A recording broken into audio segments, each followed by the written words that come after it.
창세기 말씀, 창세기 말씀. 모든 방해의 상황 속에서도 채우시는 주님.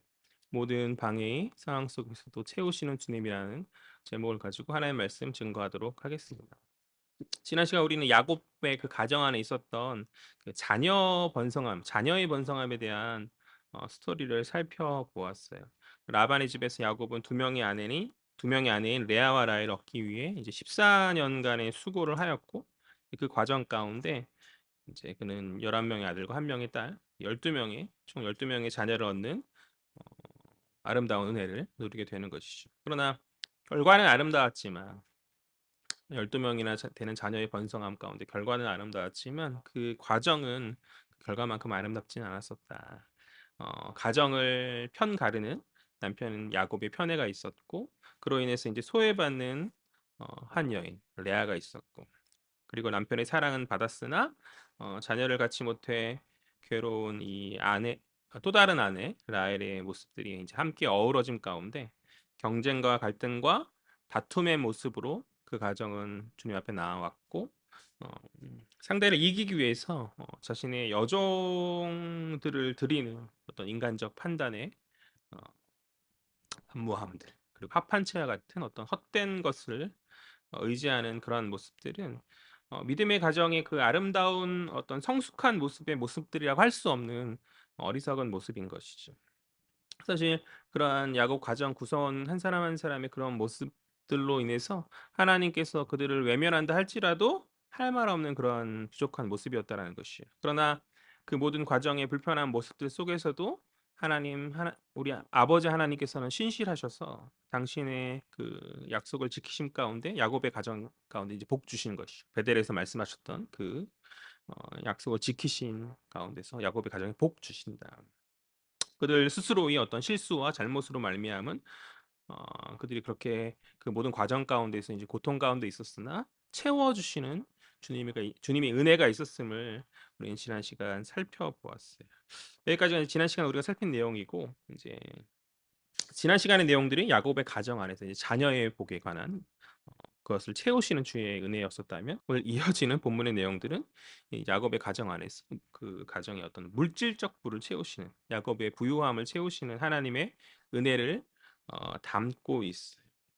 그러니까 베델에서 야곱을 만나셨던 하나님께서 이제 계속해서 어 지난 시간과 마찬가지로 신실하게 당신의 약속을 수행하시는, 야곱의 복 주심으로 말미암아서 수행하신 그러한 모습인 것이죠. 그렇다면 이제 야곱의 물질적 축복이 오늘 어떻게 성취되어지고 있는지 오늘 본문의 내용을 살펴보도록 하겠습니다. 우리 25절, 26절 말씀 볼까요? 25절, 26절 본문의 배경이 되어지는, 다 같이 읽겠습니다. 시작. 라헬이 요셉을 낳았을 때에 야곱이 라반에게 이르되 나를 보내어 내 고향 나의 땅으로 가게 하시되 내가 외삼촌에게서 일하고 얻은 처자를 내게 주시어 나로 가게 하소서. 내가 외삼촌에게 한 일은 외삼촌이 아시나이다. 아멘. 야곱이 이제 요셉을 얻게 된 이제 그런 시점 가운데서 이제 정황상 이제 아마도 14년의 노동의 시간이 다 지난 것으로, 어 레아와 이제 라헬을 위한 그 모든 노동의 시간이 다 지난 것으로 보이는 그런 가운데, 이제 야곱은 라반에게 자신을 이제 고향 땅으로 보내어 달라라고 이렇게 요구하고 있는 그런 장면인 것이죠. 야곱은 비록 14년이라는 오랜 시간 그곳에서 정착하여서 살아가고 있었으나 베델에서 만난 하나님의 인도하심을 기대하며 소망 가운데 살아왔었고, 그는 고향 땅 가나안을 그리는 마음을 잊지 않은 채 살아왔었는데, 이제 때가 되었다 판단한 그는 라반에게 자신을 보내어 달라 그렇게 요청하고 있는 것이죠. 26절 이제 하반절을 보면 야곱은 이제 자신이 외삼촌이 한 일을 외삼촌이 안다라고 이렇게 말을 하고 있단 말이죠. 이렇게 야곱 스스로가 자신감 있게 이제 라반에게 나의 한 일을 외삼촌이 잘 알지 않는가라고 이렇게 반문을 묻는 것으로 보아서, 야곱은 빈틈없이 그간 자신에게 주어졌던 일들을 이제 감당해 왔었고, 그 이 일 잘하는 야곱, 일 잘하는 일꾼으로서 이제 이 일 잘하는 야곱으로 말미암아서 라반은 많은 유익을 얻었음이 분명한 것이죠. 그것은 누구도 부정할 수 없는 야곱의 힘으로 이루어낸 열심의 성과들이었다. 그는 자신의 이러한 성과들을 라반에게 이야기하면서 자신을 보내어 달라. 내가 이렇게 열심히 하고 잘했지 않는가? 나의 이런 부로, 나의 이런 노력 가운데 당신이 이런 많은 부를 이루지 않았는가? 그렇게 말하면서 보내어 달라 요청하는 것이죠. 자기 업적을 드러내면서 이야기하고 있는 것이죠. 그러나 이러한 야곱의 요청에 라반은 야곱을 보내기 싫은 거죠. 어 왜 그렇죠? 라반에게 있어서 이제 야곱은 먼저는 일 잘하는 좋은 일꾼이고, 또 그간 라반이 쌓은 많은 부가 야곱으로부터 말미암은 것을 그가 깨달았기 때문에 그는 야곱을 보내기 싫었어요. 우리 27절 말씀 볼까요? 다 같이 읽겠습니다. 시작. 라반이 그에게 이르되 여호와께서 너로 말미암아 내게 복 주신 줄을 내가 깨달았노니 내가 나를 사랑스럽게 여기거든 그대로 있으라. 아멘. 이 27절의 말씀, 이 라반의 말 속에 야곱을 인정하고 있죠. 여호와께서 너로 말미암아 내게 복 주심을 내가 깨달았다. 깨달았다. 라반의 이러한 말은 앞서 26절에서 야곱이 했었던 그 말이 거짓이 아니고 그가 야곱으로부터 많은 유익을 얻었음을 인정할 수밖에 없는 그런 큰 성취였다라는 것이죠. 그러했기 때문에 그는 야곱을 보내기 싫었어요. 아마도 라반은 그 이전부터 야곱을 올가매기 위한 어떤 많은 것들을 하지 않았었겠는가.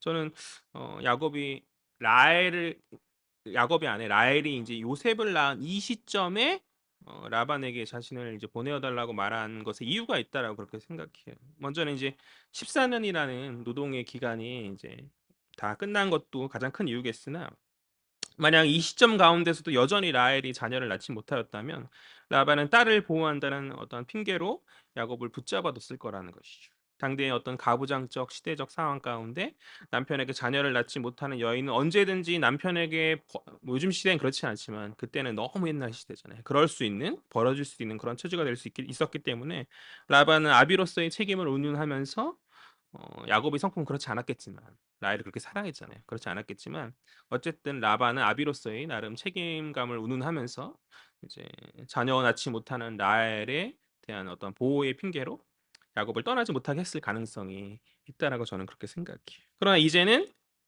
자녀 낳지 못했던 라헬마저 자녀를 낳았기 때문에 라반이 그러한 핑계로 야곱을 올가매지 못할 그런 상황인 것이죠.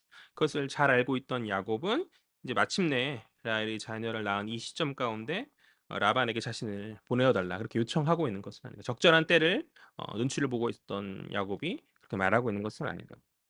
어쨌든 간에 라반의 입장에서는 아무리 그가 이제 야곱을 보내기 싫다 할지라도 이제 그를 올가매 어떠한 핑계도 없는 거죠. 사기 결혼을 통해서 7년 그를 더 붙잡았고, 또 그간 라헬이 아이 낳지 못함이 어떤 좋은 핑계거리였겠으나 이 두 가지 모두가 해결되어진 시점 가운데 더 이상 이제 야곱을 붙잡을 권한은 그에게 없었다. 이제 까딱하면 이제 그를 그냥 보내줘야 하는 그런 상황 가운데 그는 야곱에게 한 가지 제안을 던지면서 가지 말 것을 그렇게 그에게 가겠다 고향 땅에 가겠다 요구하는 그 요구 앞에서 가지 말라 한 가지 제안을 말하면서 그의 요청을 다른 제안으로 돌리려고 하고 있는 것이죠. 우리 28절 볼까요? 다 같이 읽겠습니다. 시작. 또 이르되 내 품삯을 정하라 내가 그것을 주리라. 아, 네. 27절 하반절에서 라반이 내가 나를 사랑스럽게 여기거든 그대로 있으라. 그러니까 굉장히 부드러운 말로 야곱을 만류한 라반은 이어지는 이제 28절에서 내가 이제 품삯을 너가 이제 품삯을 정하면 내가 이제 그대로 다 따르고 줄 테니까 너가 알아서 품삯을 정하라 그렇게 말하고 있다라는 것이. 일종의 연봉 협상을 이제 그가 제안하고 있는 것이죠. 얼핏 보면 이제 굉장히 좋은 조건을 라반이 제시하고 있는 것 같아요. 내가 다니는 직장에서 상사가 "너가 받고 싶은 만큼의 월급을 네가 알아서 정해라."라고 말하면 뭐 마다할 직장인이 어디 있겠냐라는 것이죠. 야곱의 능력을 인제 인정함 가운데 라반이 굉장한 어떤 겸손과 애정의 말로 야곱을 대우하면서 그에게 어떤 연봉 협상의 어떤 선택권을 줌으로 말미암아서 나름의 파격적 대우를 하고 있는 것처럼 그렇게 보이죠. 그러나 야곱이 라반에게 떠난다 말하면서 이제 자신의 독립 계획을 이야기할 때에 야곱은 라반에게 어느 정도 도움의 손길을 기대하였었겠죠. 25절에서 야곱이 라반에게 떠난다 말함과 동시에 26절에서 어떤 자신의 업적을 내가 이렇게 하지 않았는가, 삼촌이 잘 알지 않는가라고 이렇게 드러내는 이유가 무엇이었겠어요? 그것은 이만큼 내가 헌신했고 충성해서 좋은 결과를 얻었음을 인정해 달라는 어떤 사인인과 동시에 그로 말미암은 나름의 어떤 대가들을 채워 달라는 암묵적 요구 아닌가요? 일반적으로 주인을 위해서 이제 오랜 시간 일한 일꾼들을 이제 독립시켜 줄 때 어느 정도 자립할 수 있도록 그 주인이 가지고 있는 사업체의 일부분을 떼어 준다거나 아니면 일종의 퇴직금 형식의 어떤 목돈을 준다거나 하는 어떤 도움을 주는 것이 암묵적인 사회적 룰이죠. 그런 사회적 룰이 있는 것인데 그간 야곱이 14 년간의 노동을 통해서 라반의 많은 부를 채워 주었었잖아요. 비록 그것이 결혼 지참금을 채우기 위해서 일했었던 계약 기간이라 할지라도 그것을 상회할 만한 많은 부를 분명 야곱이 라반에게 채워 주었었고 또한 사실 이 야곱은 남이 아니죠. 친족인과 동시에 무엇이죠? 사위잖아요. 굉장히 밀접한 두 딸의 남편이 되어지는 그러니까 그러한 관계 안에서 야곱은 생각했겠죠. 어 삼촌이자 장인인 라반이 자신의 독립 계획을 지지하고 나름의 성의 표시를 하여 줄 것을 그렇게 기대하였었겠죠. 그러나 당연히 기대될 그것에 대하여 라반은 오늘 아무런 말도 하지 않은 채 마치 그간에 있었던 그 14 년간에 있었던 일은 아무것도 아닌 것 마냥 앞으로를 얘기하죠. 그 "앞으로 돈을 많이 줄 테니까 너가 더 있으라." 그러니까 뭔가 달콤한 것을 말하는 것 같지만 그간에 있었던 야곱의 공적은 그냥 무의미한 것이 되어지는 그 말로 인하여서 야곱이 그렇게 그 말을 따른다면 앞에 거는 무의미하게 되어지는 그런 순간이었다라는 것이죠. 이것은 파격적인 뭣도 아니고 이제 말만 그럴싸한 교묘한 술책인 거죠. 앞에 것은 다 덮고 정리한 채 이제 앞으로 잘 챙겨 줄 것이다. 이게 무슨 매력이 있는 거 우리 항상 이런 거에 속죠. '앞으로 잘할게.' 이런 거에 속죠. 마땅한 보상이 있고 그다음 것이 이어져야 하는데 어떤 달콤한 말로 앞에 것을 다 그냥 퉁쳐 버리는. 제가 예전에 사역을 할 때 제가 왠지 몇 번 얘기했었던 것 같은데요. 이제 전도사 사역을 할 때 한 4 년, 5년 했던 교회였었는데 어 그 기간 동안에 저희 사례금 한 5번 정도 속인 교회가 있었어요. 언제나 월급에서 인제 1 0 원을 적게 주거나 그런 일이 몇 번 있었고 또 이제 학교 다닐 때 보통 장학금을 주는데 처음엔 첫 해는 줬는데 그다음 학기 때는 장학금을 이제 안 주고 나 몰라 한다든지 몇 번의 여러 가지 그런 등등의 일들이 있었었는데 그때 인제 어머니랑 이런저런 이야기하면서 어 "어떻게 할까?" 상의했을 때 어머니랑 "아이 하나님께서 채워 주실 거니까 앞으로 너 인생 가득 채워 주실 것이니까 그냥 얘기하지 말아라." 하고 이야기하지 않았고 그냥 넘어갔었던 것 같아요. 그런데 이제 교회를 어쨌든 사임하게 되었는데 이제 마지막 달에 사임하는 그 마지막 달에 그만두는 그 마지막 날까지 사례금을 안 주는 거죠. 그러니까 마지막 달 사례금을 안 줘 보통 이제 둘째 주쯤에 사례금이 먼저 나왔었는데 저도 인제 나름의 생활이 있으니까 원래 나왔던 대로 이렇게 가야 되는데 둘째 주가 됐는데 안 주는 거예요. 그래서 '아 마지막이라고 인제 마지막에 주려나 보다.' 하고 그냥 이제 얘기 안 하고 이렇게 있었었죠. 또 당시에 인제 제가 12월 달까지 사역을 했었는데 그때 이제 크리스마스 어떤 행사 같은 거를 제가 하고 있었거든요. 그래서 '내가 도망갈 걸 생각해 가지고 안 주나?' 좀 마음에 씁쓸함이 있었지만 전혀 그런 거 아닌데 씁쓸함은 있었지만 '아 뭐 마지막 날에 주려나 보다.' 하고 이제 아니나 다를까 마지막 날에 주시더라고요. 당시 사례가 70만 원이었는데 30을 더 채워 주셔서 100만 원을 채워 주셔서 그렇게 100만 원을 주셨어요 마지막 날. 근데 저는 그 100만 원을 받고 굉장히 기분이 나빴어요. 왜 기분이 안 좋았는가? 원래 인제 사임할 때 퇴직금 명목으로 100만 원을 이렇게 더 챙겨 주는 그런 것이 있었었는데 저는 그걸 알고 있었거든요. 모르고 있었던 것이 아니라 알고 있었는데 그런데 인제 70만 원을 100만 원으로 채워 주면서 이제 더 많이 챙겨 주는 것처럼 제때 주지 않았던 월급을 그러니까 원래 한 달 월급을 안 받은 거죠 그러니까 마지막까지. 그런 그러니까 그 퇴직금을 주고 월급을 안 준 게 된 거죠. 예 그게 퉁친 그런 상황이었던 거죠. 그러니까 사무실에서 월급 제가 착각할 수도 있잖아요. 퇴직금이 원래 없는 건데 제가 착각할 수 있잖아요. 어쨌든 씁쓸했지만 목사님한테 그냥 그간 감사했다고 인사하고 이렇게 오는데 사무실에 나오는데 인제 당의실에서 나와서 사무실에 나오는데 부목사님이 물어보더라고요. 월급 얼마 받았는가 그래서 인제 사실대로 말씀드렸죠. "아 1 0 0 원 채워 주시더라. 그렇게 주셨다." 이렇게 그냥 "못 받았다." 이런 얘기도 안 하고 그냥 1 0 0원 채워 주셨다." 그랬더니 그 부목사님이 표정이 굉장히 안 좋아하시면서 그러니까 그런 일들이 여러 번 있었었던 것 같아요. 그전에 그런 일들이 여러 번 있었었던 것 같아요. 그래서 인제 '확인한 것이 아닌가.' 그런 생각이 드는데 아니 그 그분은 이제 굉장히 어이없어 하시면서 그러니까 원래 챙겨주는 것이 맞았었는데 이제 어떠한 나이도 어리고 나름 뭐 물질적으로 문제가 있는 교회가 아니었음에도 불구하고 굉장히 4 년, 5년 꽤 오랜 시간 사역한 그런 교회였음에도 불구하고 '마지막까지 이런 식인가.'라는 그런 마음이 들었었어요.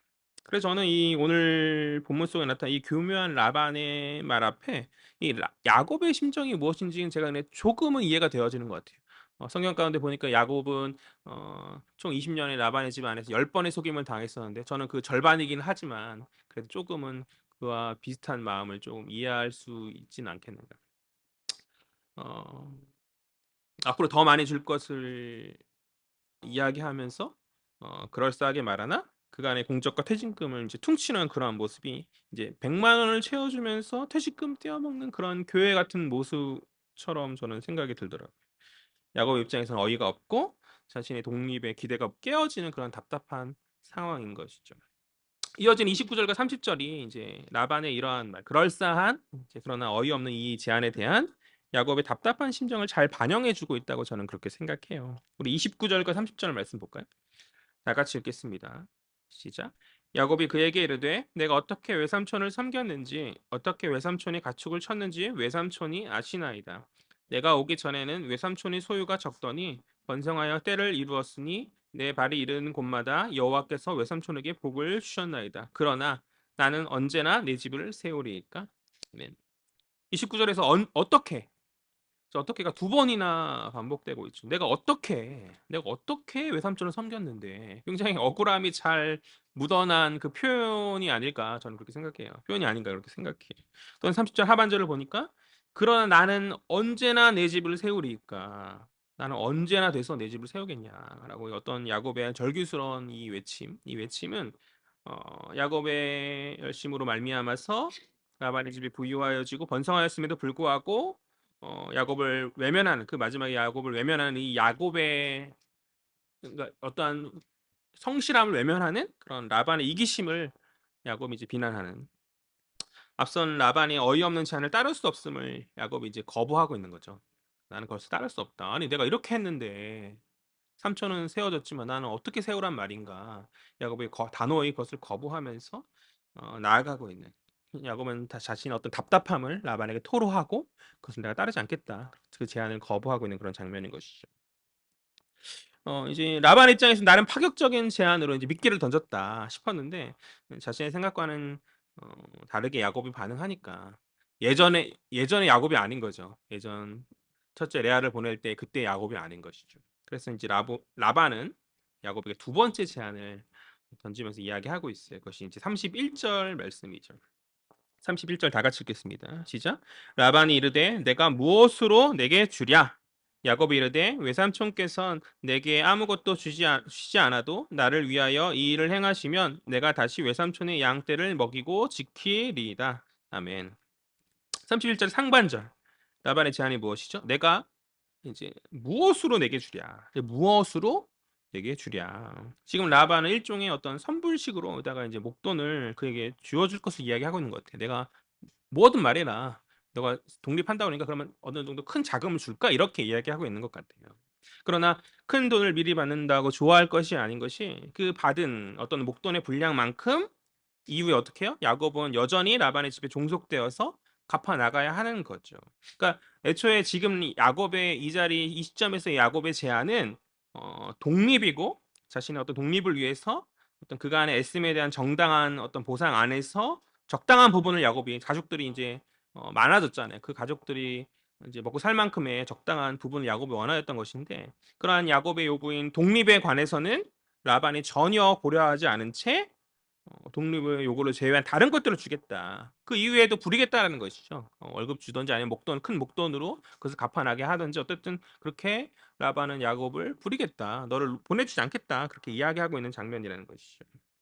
아까 이 첫 번째 제안처럼 앞으로 월급을 좀 더 많이 받으나 매달 또 앞으로 받을 것을 목돈으로 크게 미리 받으나 라반의 이러한 제안들은 어떤 야곱의 독립을 전혀 고려하지 않은 자신의 이기심만을 위한 그런 제안이었기 때문에 겉으로 보여지는 것만큼 어떤 좋은 제안이 아닌 교묘한 함정이었습니다. 그러나 이러한 라반의 교묘한 함정과도 같은 제안 앞에 야곱은 14년간의 어떤 라반의 집에서 여러 어떤 속임과 착취를 그런 축제 과정들을 경험해서인지 모르겠지만 그런 라반의 수책들을 꿰뚫어 본 가운데 라반의 모든 제안들을 거절하고 이제 자신의 수를 가지고 여태까지 라반이 자신의 수를 가지고 야곱을 미끼로 던지고 있었다면 이제 야곱이 자신의 수를 가지고 라반에게 제안을 하죠.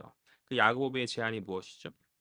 앞선 제안들은 다 거부하고 큰 목도 안 받겠다. 그렇게 말하는 것이죠. 어차피 지금 퇴직금을 줄 것 같지 않으니까 빈손인 자신이 이제 앞으로 더 일을 해야 한다고 한다면 라반의 집에서 일을 해야 한다면 이제 독립을 위해서 자신의 몫을 내가 따로 구분하겠다는 것이죠. 따로 구분해서 받겠다. 그렇게 말하는 것이 야곱의 제안이었어요. 그렇다면 야곱이 자신의 것을 구분해서 취할 그 몫은 어떠한 식으로 받겠다는 말인가?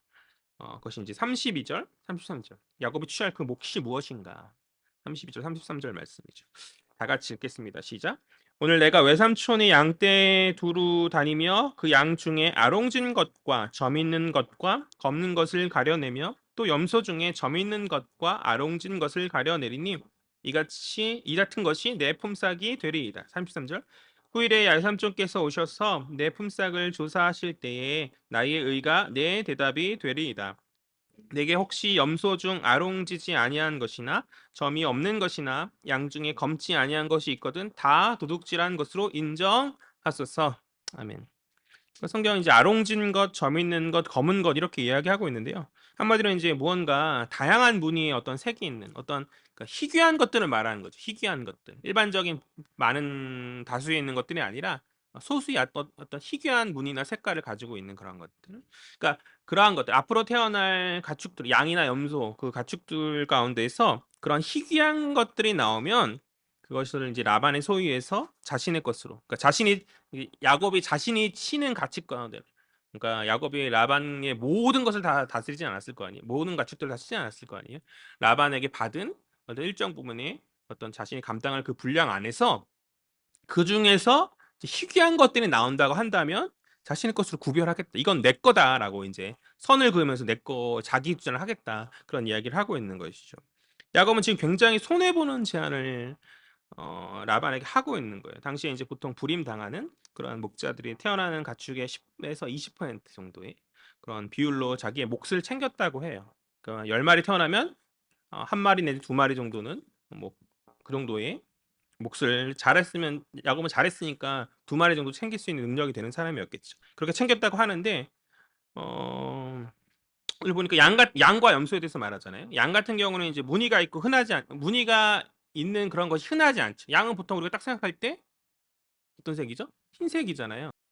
흰색.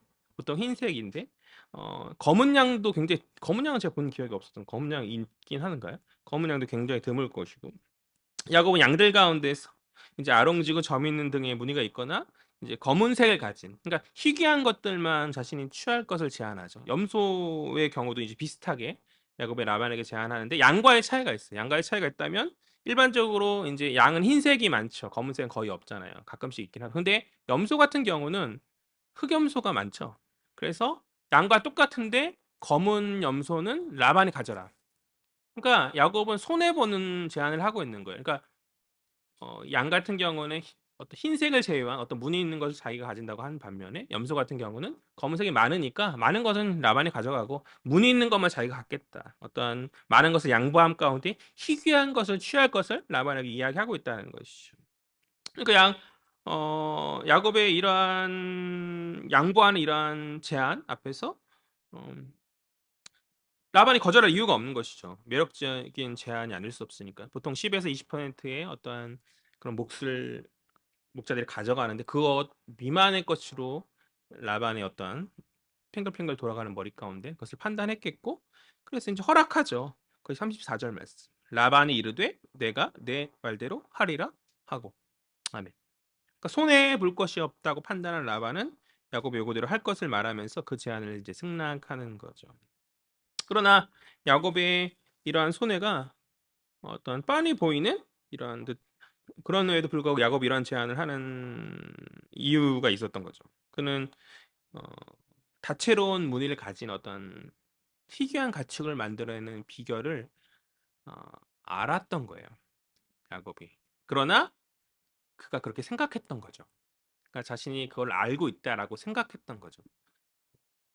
자신의 어떤 특이한 것들을 만들어낼 수 있는 능력이 있다라고 자기 자신을 그렇게 믿고 자신이 그렇게 생각했었던 거예요. 이후에 살피겠지만 그는 14년간 나름의 열심으로 살았잖아요. 나름 경력 있는 목자로서 그가 이제 나름의 경험을 토대로 가축들이 태어날 때 어떤 환경적 요인에 의해서 그 털이 무늬가 바뀌게 된다라고 그렇게 생각해요. 그렇게 바뀌게 된다는 게 아니라 그렇게 바뀌게 된다고 생각하고 그것이 어떤 주관적 자신만의 경험인지 우리도 인생 살다 보면서 나만이 생각하는 그런 것이 있잖아요. 그것이 항상 옳은 것이 아님에도 어떤 징크스처럼 그렇게 생각하는 것들이 있잖아요. 뭐 주관적 경험인지 아니면 당시에 있었던 어떤 미신적 속설인지는 잘 모르겠지만 야곱은 이제 나름 자신이 알고 있는 혹은 그렇게 믿고 있는 그 지식을 근거로 하여서 라반에게 그런 제안을 한 거죠. 자신이 손해 볼 거가 알지만 그러나 내 지식이 맞다라고 한다면 내가 이걸 역전할 수 있으니까 그러한 제안을 나름의 승부수를 던지면서 하고 있는 것이죠. 그러나 이제 우리가 보겠지만 뭐 살펴볼 건데 무늬가 있는 다채로운 가축을 얻기 위한 이 야곱의 행위는 오늘날의 과학적 잣대로 봤을 때 전혀 근거가 없는 거죠. 앞서 말했듯이 이것은 당시에 있었던 어떤 미신적인 속설에 의지한 것이거나 아니면 분명치 않은 그런 사실인데 자신의 어떤 잘못된 경험과 그런 것 주관적 판단에 그가 이제 벌인 그런 일인 것 같아요. 그러니까 실패할 일이죠. 야곱의 지금 계획, 내가 라반을 통해서 한몫을 벌겠다라는 이 계획은 사실 실패할 수밖에 없는 계획이에요. 어떠한 자연적 순리와 이런 것을 따른다 볼 때 그러나 이 계획들이 굉장히 허술했음에도 불구하고 놀랍게도 결과는 성공적이게 되죠. 우리 35절 말씀 볼까요?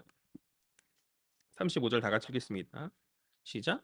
그날에 그가 수염소 중 얼룩무늬 있는 것과 점 있는 것을 가리고 암염소 중 흰 바탕에 아롱진 것과 점 있는 것을 가리고 양 중에 검은 것들을 가려 자기 아들들의 손에 맡기고 자기와 야곱 사이를 36절이요. 자기와 야곱의 사이를 살 길이 뜨게 하였고 야곱은 라반이 남은 양떼를 치니라. 아멘. 야곱의 제안 가운데서 라반이 반응하는 것이 이제 방금 읽었던 35절, 36절이거든요. 이후에 태어날 가축들의 어떤 희귀하고 다채로운 무늬를 이제 자신의 것으로 하겠다라는 취하겠다는 그 야곱의 요구에 라반이 가만히 있지 않죠. 거기에 발 맞춰서 어떻게 해요?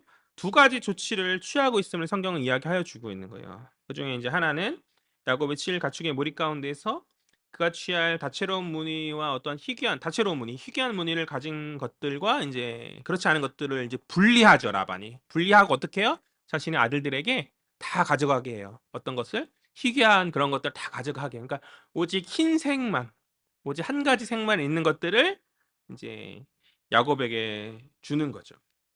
그래서 이제 그가 이제 문이 있고 어떤 희귀한 것들을 소유하지 못하게 그의 취할 분량들을 어떤 취할 분량의 비율들을 굉장히 갖추고 있는 그런 장면. 이것이 첫 번째 라반의 조치였었고 두 번째 그뿐만 아니라 혹여나 자신이 어떤 구분한 가축과 야곱이 치는 가축들이 서로 막 뛰어놀다가 이렇게 어우러져 가지고 이렇게 섞일 수 있잖아요. 그리고 어떤 교배함 가운데 그렇게 나아갈 수 있잖아요, 어떤 가축들이. 그래서 거리적으로 완전히 분리시키죠. 3일이나 되는 거리 가운데 분리시켜서 이제 그 가축들 간의 교배를 방지하고 굉장히 철두철미하게 야곱에게 마지막까지 자신의 것을 주지 않으려는 어떤 어 그런 노력을 하여 주고 있는 장면인 거죠. 굉장히 치사스러운 그래도 인제 몸에 난 자식은 아니지만 사위도 아들인데 그 뭔가 해줄 수 있잖아요. 그렇지 않고 있는 장면이라는 것이죠. 이러한 라반의 방해 적어도 인제 딸은 자기의 자식이잖아요, 생각해 보니까. 딸들을 위해서 좀 아버지가 좀 이렇게 헌신할 수 있는 것인데 참 이렇게 치사스럽게 자기의 것을 구분하는 라반의 그런 모습. 아무튼 간에 인제 이러한 라반의 방해와 견제 가운데 이어진 인제 37 절부터 인제 마지막 절까지 마지막 앞절 그 42 절까지의 내용은 그럼에도 결국 얻어내는 것이죠. 무늬 있고 희귀한 것들을 얻어내는 야곱의 어떤 방법들을 우리에게 소개시켜 주고 있어요. 첫 번째 방법은 두 가지거든요, 야곱도. 첫 번째 방법은 나뭇가지를 인제 뽑아다가 인제 흰색 무늬를 내었어. 칼집 같은 걸 내었겠죠? 어떤 그 나뭇가지의 흰색 부분을 이렇게 무늬처럼 드러내게 해서 그것을 가축들에게 보이는 그러한 방법이에요. 그러니까 야곱이 믿고 있었던 어떤 방법이 바로 이것이었어요. 우리 37 절, 38 절, 39절 우리 다 같이 보겠습니다. 시작.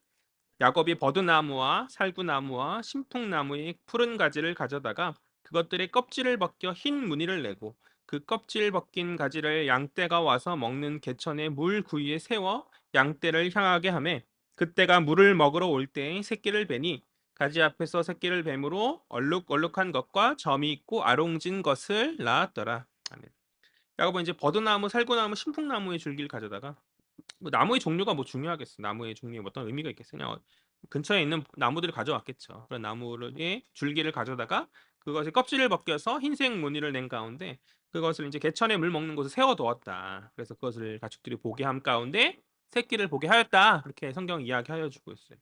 당시 이제 가축이 교배를 하고 새끼를 낳을 때 자신이 보았던 어떤 환경적인 것에 영향을 받는다는 속설이 있었던 것 같아요. 자세히는 저는 모르겠지만 아마 그런 속설이 있지 않았었을까. 그런데 이제 야곱이 세운 흰색 무늬, 나뭇가지 흰색 무늬를 막 이렇게 빛깔물처럼 오늘 화면에도 이렇게 그림이 나오고 있잖아요. 그런 나뭇가지를 들고 이렇게 취하고 있는 장면이잖아요.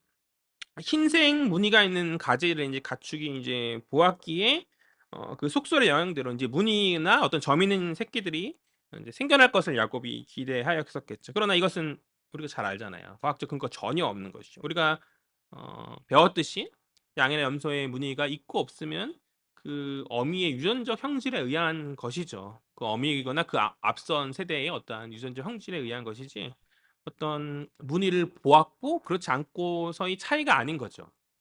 그러니까 야곱의 이 방법은 본인이 어떤 착각이죠. 어떤 그 속설이 잘못된 것임을 깨닫지 못한 혹은 본인이 어떤 그간의 나름의 생각했던 나름의 주관적 판단이 잘못된 것인 거죠. 그러니까 실패하는 그런 판단인데 그런 방법인 것인데 어, 놀랍게도 긍정적인 거지 결과는. 잘 되어졌다라는 것이죠. 그러니까 과정이 분명히 이렇게 맞는 방법이 아닌데 되어지는 거죠. 되어지는 거죠. 야곱이 이제 행하는 방법이 두 번째 방법이 있어요. 그것은 무엇인가?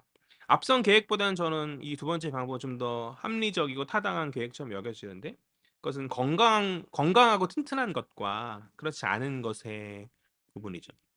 튼튼한 것과 그렇지 않은 것에 대한 우리 40절, 41절, 42절 다 같이 보겠습니다. 시작.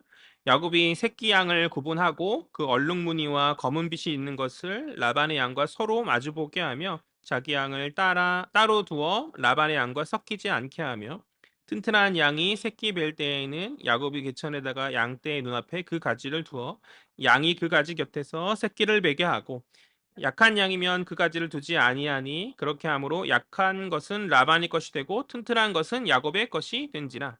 아멘. 그 40절에서 먼저 야곱 자신이 특이할 무늬를 취할 가축과 라반의 가축을 이제 구분하는 그런 가운데 이어지는 41절에서는 이 41절에서 그냥 튼튼한 양들을 어떤 자신의 것을 하려는 노력을 보이고 있는 거죠. 그러니까 지금 두 번째 어떤 방법은 튼튼한 것을 자기의 것으로 하려는 노력을 하고 있다. 그러나 읽어보면 이 방법의 문제가 뭐냐면 그러니까 튼튼한 것을 자신의 것으로 하려고 유도하는 그러한 어떤 취하는 그 어떤 유도하는 그러한 것은 분명히 괜찮은 생각이지만 그것을 통하여서 무늬가 있는 새끼를 낳게 하는 방법이 여전히 앞선 방법인 거죠. 흰 무늬의 나뭇가지를 통해서 그러니까 튼튼한 것들 앞에만 흰 나뭇가지를 둔다는 것이잖아요. 그러나 이제 전제가 잘못된 거죠. 전제가 튼튼한 것을 가지고 새끼를 낳게 해서 자기 것을 취하게 하는 방법은 맞는데 그 나뭇가지를 둔다고 해서 그 튼튼한 염소들이 무늬가 있는 것을 낳겠냐라는 것이죠. 그러니까 두 번째 방법 역시 앞선 방법보다는 어느 정도 합리적 부분이 맞지만 전제가 잘못된 것이기 때문에 앞선 방법과 마찬가지로 어떤 실패할 수밖에 없는 실패할 수밖에 없는 그러한 방식이다. 그러니까 야곱은 이 제안을 한 것 자체가 자신이 있었기 때문에 한 것이죠. 나름 14년간 자신이 쌓아온 어떤 경험들과 지식들을 가지고 자신의 방법을 추구하면서 라반과의 이 대결에서 라반과 일종의 어떤 서로 많은 것을 취하려고 하는 일종의 라반과의 대결이잖아요. 이 대결에서 자신이 승리할 것을 그렇게 여겼겠지만 그 방법은 잘못된 방법이었고 좋은 결과가 나올 수 없는 불리한 방식을 야곱이 자기는 알지 못함 가운데 그가 스스로 취하였었다. 그러나 놀랍게도 야곱의 이러한 방식은 효과를 발휘하고 그는 커브가 되어준다는 것이죠. 43절에 오늘 이 대결의 결과에 대해서 성경은 이야기하여 주고 있어요. 우리 43절 말씀 다 같이 읽겠습니다. 시작. 이에 그 사람이 매우 번창하여 양떼와 노비와 낙타와 나귀가 많았더라. 아멘. 다 왔어요. 이제 마지막까지 다 왔어요. 이를 어떻게 해석해야 될까? 야곱이 번창하게 되었대. 이를 우리가 어떻게 해석해야 하는가? 분명 과정이 이 야곱 행동들을 보면 성공할 요소가 없죠. 라반의 제안 앞에서 독립을 이루기 위해서 자신의 것을 구분하려고 하는 이 야곱의 판단은 첫 번째 판단은 옳으나 이후에 있었던 그 과정 가운데 야곱이 취했던 그 방식들은 어리석은 무리가 있는 방식이고 잘못된 어떤 속설 혹은 잘못된 야곱 자신의 어떤 주관적 판단으로 말미암은 뻔히 실패가 예견되어지는 실패의 방식이죠. 그런데 놀랍게도 야곱이 번창하였고 그는 성공하였다라고 성경은 우리에게 이야기해 주고 있어요. 그는 자신이 취한 라반으로부터 취한 가축들을 이제 팔아서 종들을 사고 낙타는 희귀한 것들인데 낙타도 사고 어떤 일들을 할 나귀들을 채우면서 자신의 어떤 소유를 늘리고 부유하여지고 있는 장면인 것이죠. 그러니까 델롬델? 요즘에 델롬델이라고 그러잖아요. 뭘 해도 되는 사람도 있잖아요. 뭘 해도. 델롬델인 것인가? 우리가 그렇게 쉽게 말하면 될까요? 가끔씩 이제 뭘 해도 성공하는 그런 사람들을 우리가 델롬델이다. 그렇게 이제 쉽게 부러운 어떠한 마음을 담아서 델롬 되지 하면서 이렇게 이야기하잖아요. 야곱도 그런 것일까? 야곱의 이러한 성공을 우리는 그렇게 바라보고 해석해야 하는가? 그렇지 않죠. 그것은 하나님의 채우심인 거죠. 그러니까 베델에서 야곱을 만난 하나님께서 야곱과 했던 약속을 잊지 않으시고 지난 시간 그의 가정의 어떤 자녀들의 복으로 그의 가정을 채우셨던 것 마찬가지로 이제 그같이는 가축들을 번성케 하심으로 그를 물질적으로 부유하게 하신 것이죠. 오늘 야곱은 라반과의 일종의 두뇌의 대결 가운데서 자신만의 방법을 사용했어요. 튼튼한 양을 구분하는 것도 옳았지만 그것들의 어떤 새끼를 낳게 하는 방법이 어떤 미신적인 속설 혹은 어떤 자기 주관적인 그런 잘못된 그 판단을 의지했기 때문에 어쨌든 간에 그 어리석은 판단을 행했단 말이에요. 저는 이것이 지난 시간 야곱의 부인들이 했었던 그 모습이라고 생각하거든요. 야곱의 부인들이 어떤 판단으로 나아가죠? 기도하면서 부르짖으며 나아가지 않죠. 여종들을 드리고 또 무엇을 의지하며 나아가죠? 합한 채라는 어떤 당시에 있었던 속설적인 미신적인 것을 의지함 가운데서 자녀를 낳으려고 했었던 그러한 모습들. 그러니까 그것과 다를 바 없는 모습을 야곱이 지금 보여주고 있다라고 저는 그렇게 생각해요. 그러니까 하나님의 자녀가 인간적인 방식들로 자신의 무언가를 이루려고 하는 그런 모습인 것이죠. 그러나 그런 모든 방해의 상황 속에도 불구하고 하나님께서는 당신의 뜻을 이루시는 분이신 줄 믿습니다.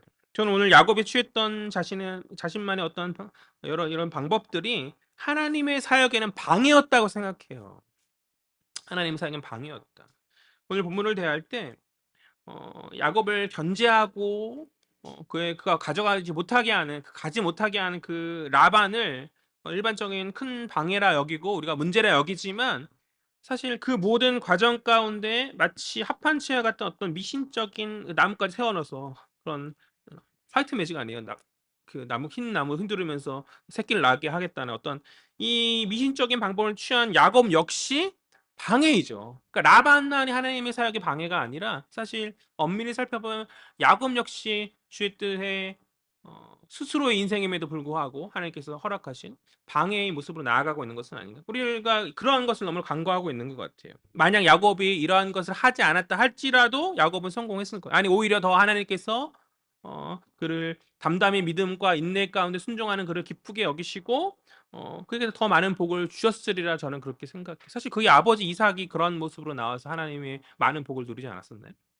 우리 인생은 어떠한가? 나의 인생 안에서 나의 어떠한 계획들을 힘들게 하는 그런 것, 나의 어떤 계획에 방해가 되어지고 힘들게 하는 그런 요소들을 바라보면서 하나님 그런 것들을 치워달라고 그런 상황과 환경들을 변화시켜달라고 그렇게 기도하고는 있으나 내가 먼저 하나님 앞에서 치워야 될 연약한 것들을 내 안에 있는 많은 연약한 것들을 치우지 못함을 깨닫지 못한 채 그들이 아니라 혹 그 상황이 아니라 내가 주의 뜻에 방해가 되는 존재로 서 있음을 깨닫지 못하고 있는 것은 아닌가. 여호수아서의 이제 성경의 쭉 역사 안에서 여호수아의 말씀을 보면 여리고성을 무너뜨린 여호수아의 어떤 도전 정신과 그런 모습들을 바라보면서 여호수아 가운데 나의 마음에 어떤 감정이입을 하고 그렇게 나아가나 당시에 그때 당시에 이스라엘의 실패를 가져왔던 그 아간의 모습을 내게는 적용하지 않는 것 같아요. 나 연약함을 바라보고 하나님의 취하지 말라는 것을 헛된 것을 취하며 나아갔던 그 아간의 모습을 내 안에 적용하지는 않죠. 사무엘서의 모습을 볼 때 다윗 왕의 하나님 마음에 합했던 다윗 왕의 멋진 모습을 내가 그리고 꿈꾸면서 그렇게 내게 적용하지만 교만한 가운데 하나님의 사자보다 앞서 나가서 하나님께 버림받았었던 사울 왕의 그 모습을 우리는 여전히 버리고 있지 못하는 것은 아닌가.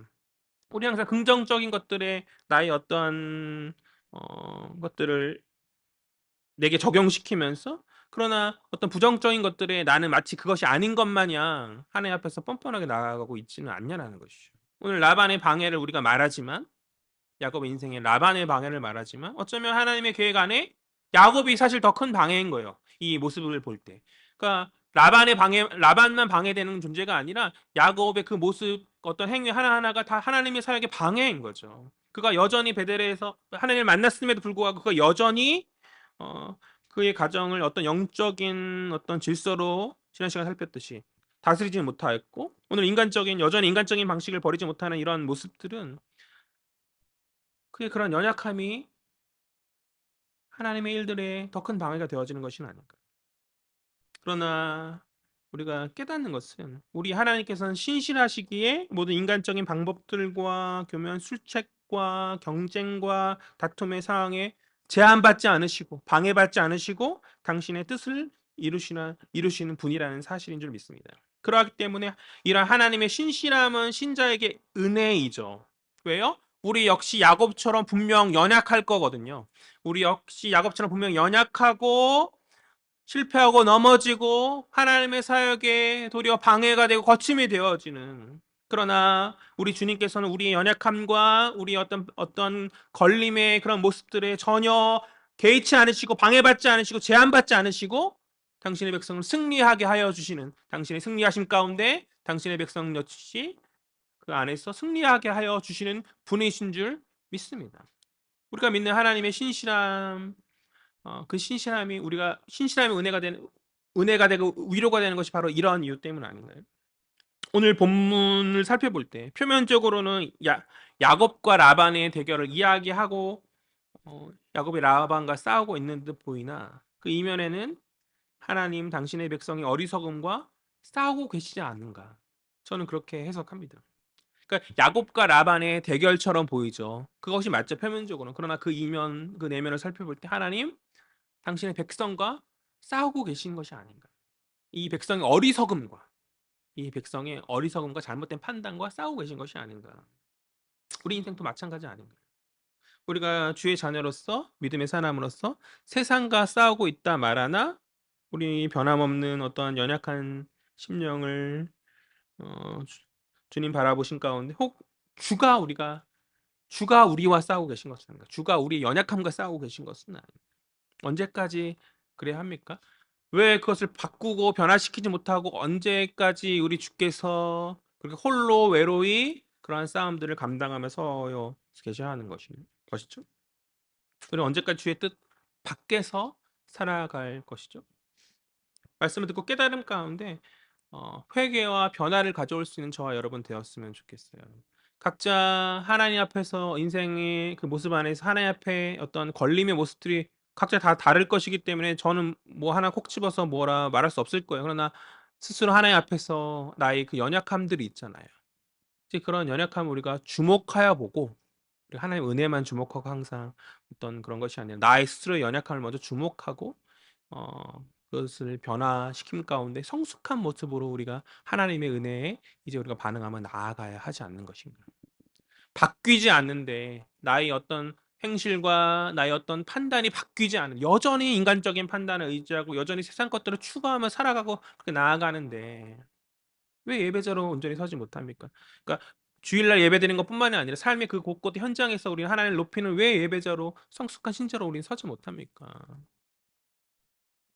그 변화가 있지 않으면 늘 똑같은 모습이고 우리가 주의 걸림이 되어진다. 우리가 그것을 잊지 않았으면 좋겠어요. 물론 이제 하나님께서 그러한 신자들의 연약함을 긍휼히 여기셔서 조금씩 이끄시고 우리를 당신의 백성 삼아 주심 가운데 변화시켜 주시겠으나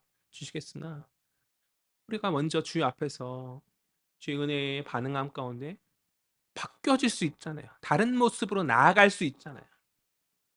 회개와 회복의 모습을 가질 수 있는 저와 여러분 되었으면 좋겠어요. 기독교는 하하 웃으면서 하나님의 은혜, 복만을 누리는 그런 종교가 아니죠. 하나님 앞에서 철저하게 깨어지고 철저하게 자기 깨어진 가운데 고개 숙이며 주님 앞에 나아오는 회개의 종교라 저는 그렇게 믿습니다.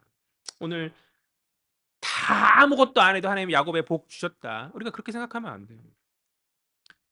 그런 분이시니까, 그런 신실한 분이시니까, 신실한 하나님 앞에서 우리가 그렇게 값싼 은혜를 구하며 나아가서는 안 돼요.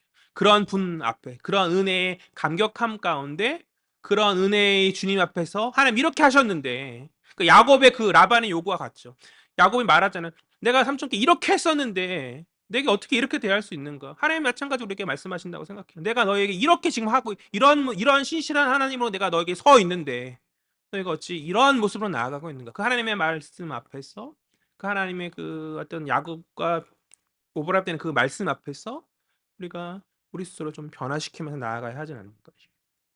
왜 조국교회가 세상 가운데 시찬이 되고 손가락질을 받습니까?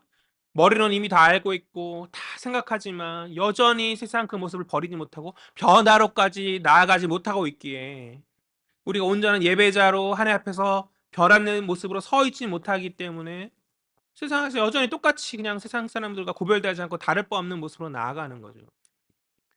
구별되는 모습들이 우리 가운데 많이 일어나지기를 간절히 소망합니다. 말씀을 정리하죠. 첫 번째, 하나님 세상의 모든 대적의 방해에도 불구하고 당신의 백성을 지키시고 승리하시는 주님이신 줄 믿습니다. 오늘 라반이 야곱을 방해하고 그를 착취함 가운데 나아가려 하나 그런 세상의 모든 시도는 하나님 은혜 안에서 실패하는 거죠. 그렇죠? 야곱이 잘해서가 아니잖아요. 하나님 은혜로 하나님 야곱을 채우시죠. 그런 하나님의 도우심의 은혜, 역사하심의 은혜를 우리가 삶 가운데 누릴 수 있는 저와 여러분 되었으면 좋겠어요. 우리가 인생 안에서 성공과 성취의 삶을 주 은혜 안에서 취할 수 있는 복된 야곱과 같은 복된 자녀 되어지기를 간절히 소망합니다. 두 번째, 하나님 당신의 백성이 모든 연약함에도 그럼에도 불구하고 당신의 뜻을 이루신다. 이루신다. 때로 나의 어떤 선택이 하나님의 뜻과는 다른 방향이 있다 할지라도 우리 연약함으로 말미암아서 하나님 섭리적 다스림 가운데 나를 이렇게 다스림 가운데 선한 방향으로 이끄시는 역사하시는 주님이신 줄 믿습니다. 그렇기 때문에 우리가 나 자신의 실수와 잘못에 너무 마음 쓰고 이렇게 위축되지 않았으면 좋겠어요. 그렇잖아요. 내가 잘못하고 위축해서 어떤 실수에서 위축된 모습으로 이렇게 하나님 앞에 서진 않았으면 좋겠고 어, 나의 아버지 되심을 깨닫는 가운데 당당하게 주님 앞에 나 설 수 있는 저와 여러분 되었으면 좋겠어요. 그러나 그렇다 할지라도 교만과 방종의 모습.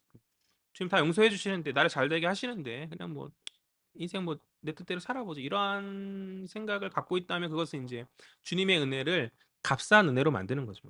주님의 귀한 그 은혜를 귀한 것으로 여기고 소중하게 여기고 주님의 마음에 합당한 그 모습으로 회복할 수 있는 저와 여러분 되었으면 좋겠습니다. 마지막 세 번째. 주의 자녀라 말하면서 언제까지 주님의 그 사역에 걸림이 되는 미성숙한 모습을 버리지 못할 것인가 고민해 보았으면 좋겠습니다. 라반과 야곱의 대결, 세상과 교회의 대결, 세상과 성도의 대결, 음, 거창한 그 싸움이죠.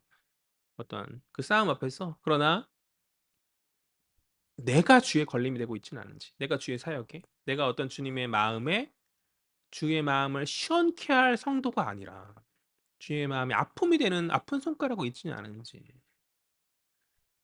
항상 하나님께서는 소수의 사람들을 사용하시죠. 그러니까 시대가 암울하고 시대가 무너지고 있을 때 하나님의 마음을 시원케 할 그 사람들을 사용하셨단 말이에요. 그 사람들이 바로 이 자리에 앉아 있는 저와 여러분들이 되었으면 좋겠어요.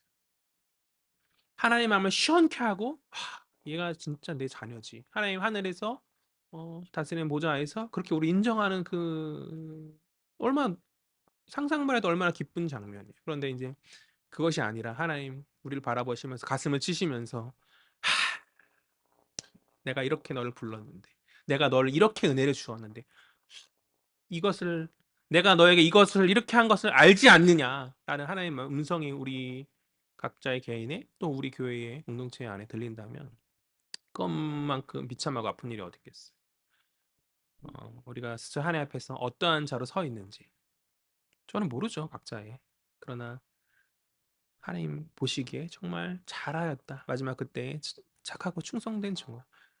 그러니까 이제까지 어떻게 살아왔는지는 다 제쳐두고 오늘부터 우리가 생각해 보자. 오늘부터 하나님 내가 이제 당신 앞에서 쓰임 받는 종이 되겠습니다. 내가 하나님의 그 부름 앞에 그가 많이 외면하고 나의 것들을 취하면서 나의 인생의 어떤 행복과 어떤 이기심만으로 살아왔었던 어떤 라반과도 같은 그런 모습이었었는데 이제 주님 그 모습을 버리고 정말 하나님이 기뻐하시는 그 모습으로 내가 성도로 온전히 하나님의 자녀로 온전히 서겠습니다. 주님 나를 기쁘게 받아주십시오. 그러니까 주님이 나를 마지막 때 인정받을 그 순간을 기대하고 소망하면서 그렇게 설 수 있는 저와 여러분 되었으면 좋겠어요. 간절히 바라는 것은 시대가 많이 악하고 교회가 많이 손가락질을 받는 이 시대 안에서 우리 하림 교회 모든 성도들이 정말 구별되어지는 시대 가운데 당당히 어, 악한 시대 가운데 당당히 보일 수 있는 이 하나님의 성도의 이 모습이다. 한 사람 한 사람들이 시대의 기준이 되어줄 수 있는 교회의 기준이 되어줄 수 있는 성도로 세워지기를 주의 이름으로 간절히 소망합니다. 기도하겠습니다. 좋으신 하나님 은혜와 사랑에 참으로 감사합니다. 주님의 부르심 앞에서 우리가 나의 인생만을 생각하고 샘하며 나아갔었던 우리 연약함이 많이 있었음을 고백합니다. 하나님, 주의 은혜 앞에서 온전히 반응으로 나아가는 온전히 예배자로 설 수 있는 저희들 될 수 있도록 주님 붙들어 주시옵소서. 이전의 과거의 나의 부족함과 연약함을 주께서 덮으시고 아버지 위에 나의 모든 삶이 내가 결단하고 마음에 결심한 대로 걸어갈 수 있는 아버지 성령의 역사하심 안에서 우리가 나아갈 수 있도록 주님 붙들어 주시옵소서. 난 연약합니다. 나의 결심이 작심삼일이 되어지고 또 깨어질 것이 너무나 뻔한데 그러나 하나님 주님 저를 붙드시고 날마다의 삶 속에 저를 이끄시고 그렇게 마지막 때까지 주님 닮아가는 아버지 복된 성도로 설 수 있는 저희들 될 수 있도록 주님 주장하여 주시옵소서. 그런 성도들이 가득 찬 아버지의 공동체 되어지길 간절히 소망합니다. 주님 역사하여 주시옵소서. 감사드립니다. 이 모든 말씀 살아계신 예수 그리스도의 이름으로 기도합니다. 아멘.